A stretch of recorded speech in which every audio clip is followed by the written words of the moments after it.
اعوذ باللہ من الشیطان الرجیم بسم اللہ الرحمن الرحیم السلام علیکم ورحمۃ اللہ وبرکاتہ۔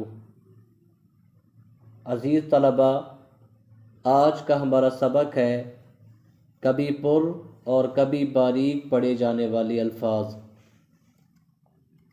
سب سے پہلے ہے لام اسم جلالہ، یعنی اللہ کے نام میں جو لام آتی ہے اس کو کب ہم نے موٹا اور کب باریک پڑھنا ہے۔ تو لام جلالہ سے پہلے زبر یا پیش آ جائے تو لام جلالہ کو پر پڑھا جائے گا۔ مثال کے طور پر هو اللہ، عبد اللہ، نصر اللہ۔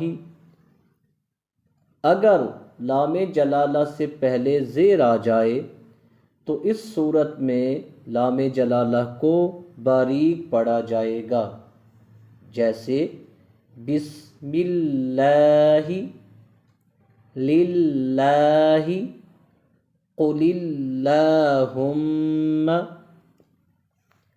اس کے بعد ہے حرف را۔ را کے اوپر یا را سے پہلے والے حرف پر زبر یا پیش آ جائے تو را موٹی پڑھی جائے گی، جیسے ربنا، رسولا، ابتر، فرقان، قدر یا عسر۔ دوسرا قاعدہ ہے را کا کہ اگر را ساکن کے بعد موٹے حروف آ جائیں تو اس صورت میں بھی را موٹی پڑھی جائے گی، جیسے قرطاس، مرصاد۔ تیسرا قاعدہ کیا ہے؟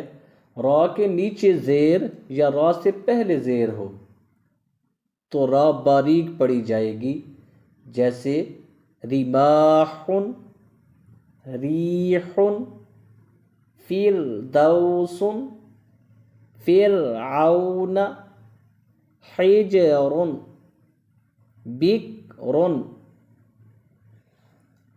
اگر را ساکن سے پہلے یا ساکن ہو تو را باریک ہوگی۔ اگر را ساکن سے پہلے یا ساکن ہو تو را باریک پڑھی جائے گی، جیسے خیر، غیر۔ اس مثال میں ہم را کو ساکن کر کے پڑھیں گے، خیر، غیر۔ آخر میں ہے الف۔ الف جو ہے یہ اپنے سے پہلے والے حرف کے تابع ہوتا ہے۔ اگر الف سے پہلا حرف موٹا ہو تو الف بھی موٹا پڑھا جائے گا، اگر الف سے پہلا حرف باریک ہو تو الف بھی باریک پڑھا جائے گا، جیسے قال۔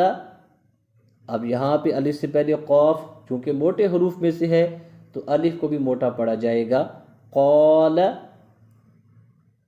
مال۔ اس مثال میں الف سے پہلا حرف باریک ہے تو الف کو بھی باریک پڑھا جائے گا، مال۔ اور کلا۔